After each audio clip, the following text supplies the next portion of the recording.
A lot of the faces of those corpses are actually crew. That actually Lights, camera, let's have some fun. It's time for Justin Hill +1.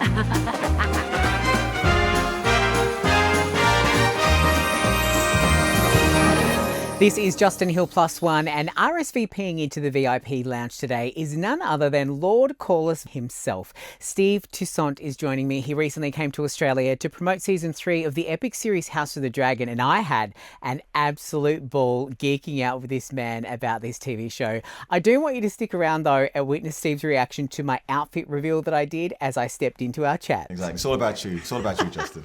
All right, so season 3 of House of the Dragon is where the Dance of the Dragons goes into absolute meltdown.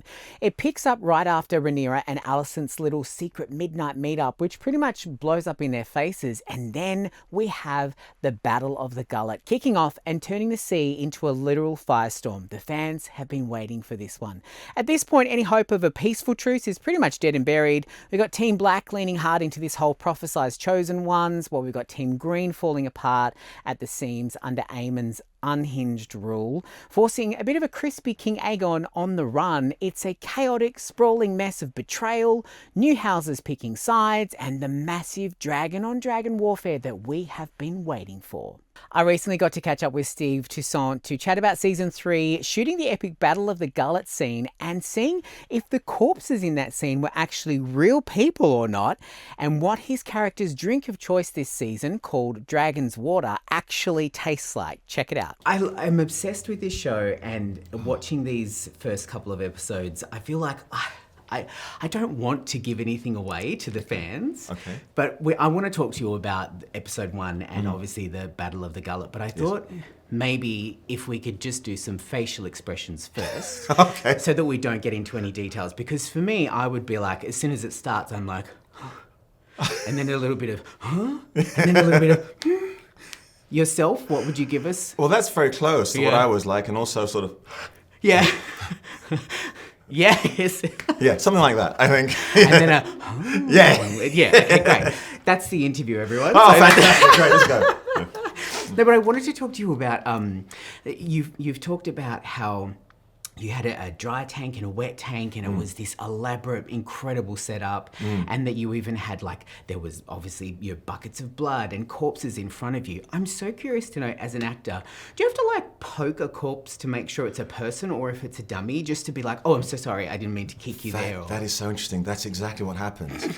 No, that's absolutely true. I mean, not so much in that scene. There are later scenes in the show, but particularly where... In fact, no, it did happen on that show where you were looking at somebody, or you thought somebody, for a long time, and just thinking, God, he's dedicated. He isn't, we've cut. And then it's like, no. And also what they did, also what they did was a lot of the faces of those corpses are actually crew. That actually modeled. No. That's a grip! Yeah. So that does happen. What, they like had them like the real, they just went and or something on them? Yeah, like, I guess they just modeled them on them, or they that's did, I don't know crazy. What it's You're like, actually, wait, your body is over there. there. It's really unsettling. That's brilliant. I love it. Now, I want to talk about a viral moment that has come out of this, House of the Dragon, with Emma's incredible drink order, with it being the Negroni Spagliato. Oh, yes. Now, I thought it was hilarious that your character also has his own drink. He does? The dragon water. Oh, yes. And I wanted to ask you, what does it taste like? What was it? Because, I mean, it obviously, you don't tell me it was water, because it has to be something exciting. It was water. No! I'm so sorry. We had to make out that it was like something incredibly strong and fiery. How do you do that? How do you, what do you think of when you are drinking plain water and it's meant to be like dragon water? You kind of go, it's it's going to be like moonshine or something like exactly. that. Well, I think that for me, that's what I did. I was trying to think of the first time that I ever tasted spirits. Yeah. And how it was just, like that. Because I remember as a kid, you'd watch a movie and somebody would say, give me some bourbon. And they'd and no problem. And no reaction. Right. And so when I first did that, when I was old enough, I was like, I'll have some bourbon. Yeah. So you try and remember that, basically. It's so great. Also, too, I saw that you were reunited with someone very special this season, and that was Ken the Wig. You know it's called Ken. How did you know that? I've done my research. I want to say though, the beard is all you though, right? The beard, that's all me. Yeah.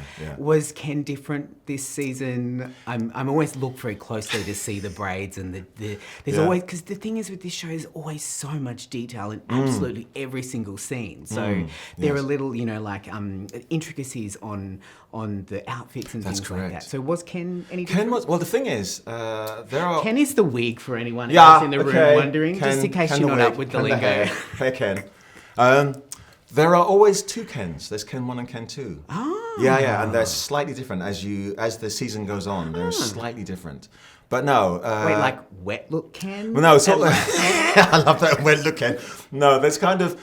I guess certainly the idea is that as he's got a bit older, whatever, or maybe in the midst of battle, it's a bit more frayed or whatever. Okay. So yeah, we have two. But no, Ken is always lovely. Ken is. I hardly ever realised Ken's there. Yeah. Frankly. Okay. Because he's very light. Yeah. He's not nowhere near as heavy as he seems. No. And good scene partner. Yeah, fantastic. So supportive. Yeah. So supportive. Just it's your crowning glory, you could even say. Yeah. Speaking of amazing scene partners, you are doing this press tour without your bestie Eve this time.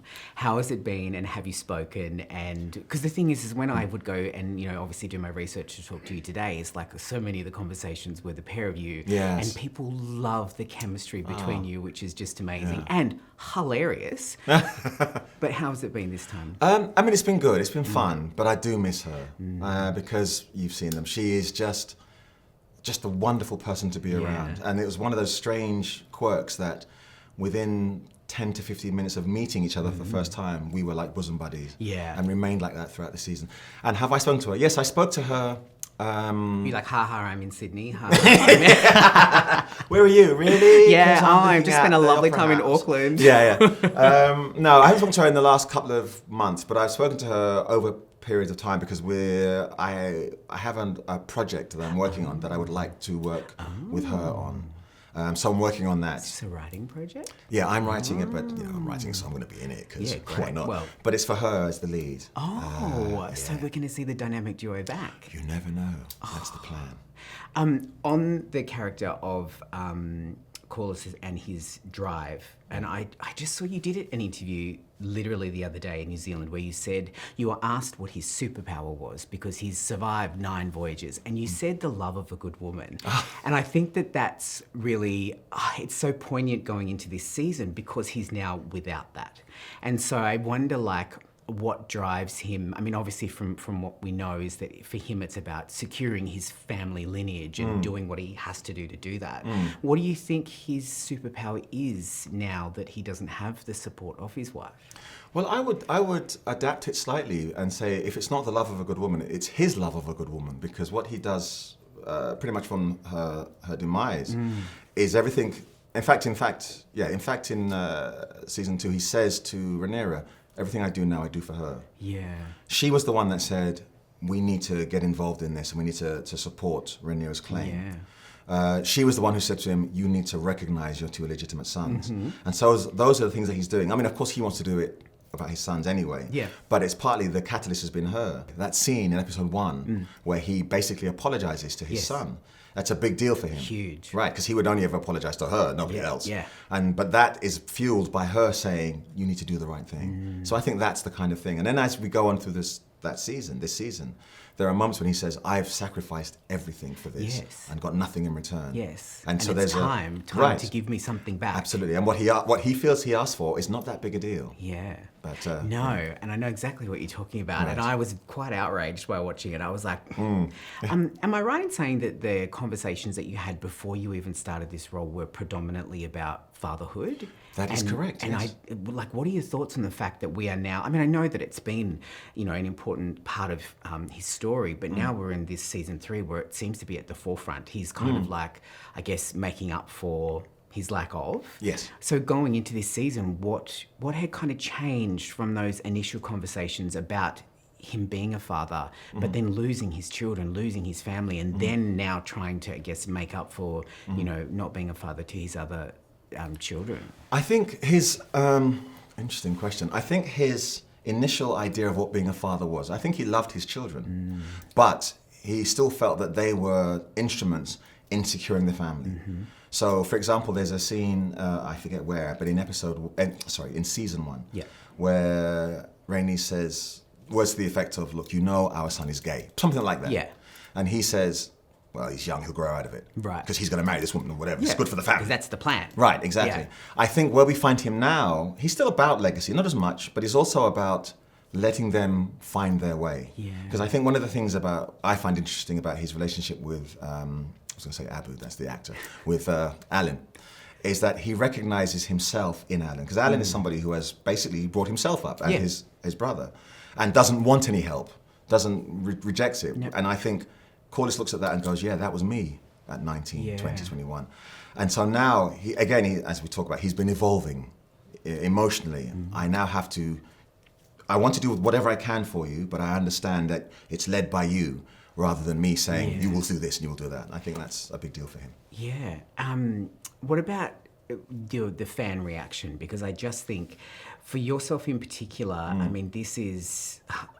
it's such an important and special role to so many fans, and now, you know, you're out and about and talking to people. What has the response been like? What has the general consensus been from people when they do tell you how much they love this character and love your portrayal of it? I think it's been several things. I mean, first of all, they say that, which is lovely. Yeah. Considering, you know, I don't want to go into all of that, but how it started and when I was announced and stuff. So that's been great. People saying, oh, God, we love your embodiment of it. The other thing, of course, is, you know, I look like this, right? And so I get people who say, it's so important that you're doing this and doing it well. Representation matters. I remember somebody reaching out to me and saying, it's so good because now we can dress like you, and, you know, we can, you know, at the conventions. Yeah. And so I'm very happy for that. And I think anything that makes people feel included in whatever family or whatever group they want to be in, if I can be a part of that, I'm so pleased. You know, but ultimately my job, of course, is just to try and play this part as convincingly and realistically as I can. But all that other stuff is a lovely bonus too. And you've talked previously about doing the scripts justice and, like, you know, the fact that it's written so well. But also too, it's like, I mean, there's such a huge team of people that all work so hard to make this show incredible. And so one thing I love to ask is, this show has scale, and there is quite literally dragon scales, but scale. Well done. Sorry, that was a dad joke. It just slipped in there. But so I guess when we watch it, we kind of go, wow, look at the huge scenes. But you're there on the ground, and I would love to know if there was a small detail that you noticed, because like we were saying before, the details in the costuming, or whether it's the braids in the hair, or, you know, like the insignias and things like that. Was there something from the set and from the shoot that you saw and went, oh, that's cool? Do you know what?